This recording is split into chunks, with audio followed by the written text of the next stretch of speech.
Hello, I'm Troy McClure. You may remember me from explaining certain political doctrines such as the Constitution, Magna Carta, and Mein Kampf. But today, we're here at Douglas Elementary School to talk about the most important doctrine, the Garden City High School dress code. Let's see what little Timmy has to think. Little Timmy, what do you think about the dress code? I don't wear dresses. There you have it. Concern at its worst. Is this appropriate or inappropriate? Inappropriate. European fit and spandex is not allowed. Even more inappropriate. No underwear can be shown outside of the gym locker room. Inappropriate. Hooters shirts and shirts displaying any sexual reference via innuendo or directly are strictly prohibited.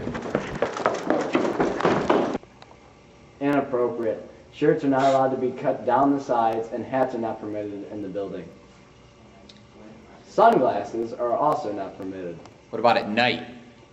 Still not permitted at night. Ha!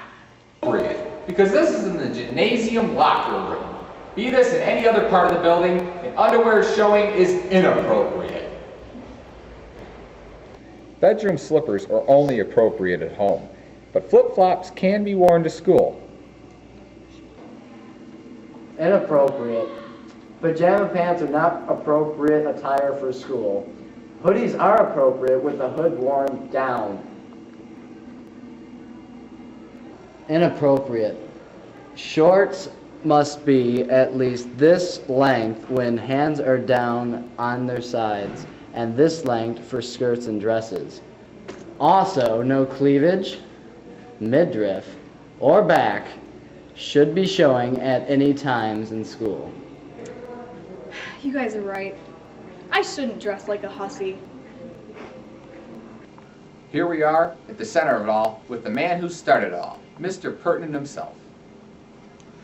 I'm not the one who started it all. Actually, the dress code dress code became an issue by teachers coming forward to me saying that there's a problem.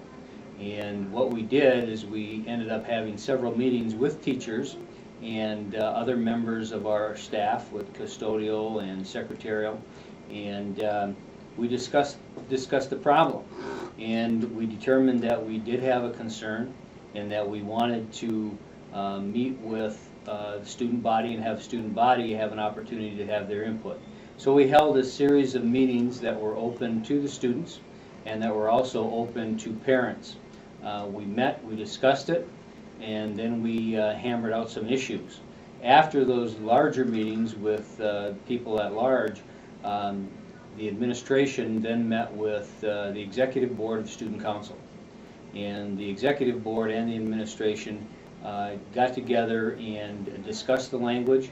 Actually, student council representatives wrote most of the language, and the administration commented on it, made changes and that type of thing, and each step along the way was through the approval with the student council. After we agreed with the student council, the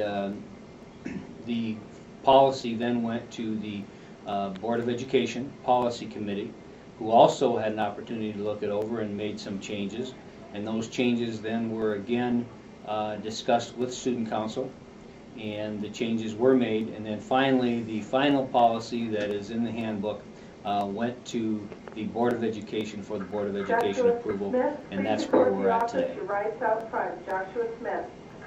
Well, there you have it. Straight from the man who single-handedly wrote the dress code.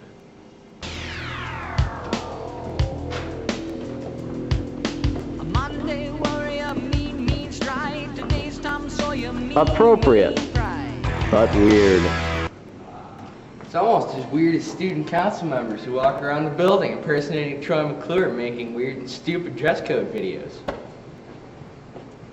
And remember, kids, click it or ticket. あれがいた言葉は嘘じゃないよ。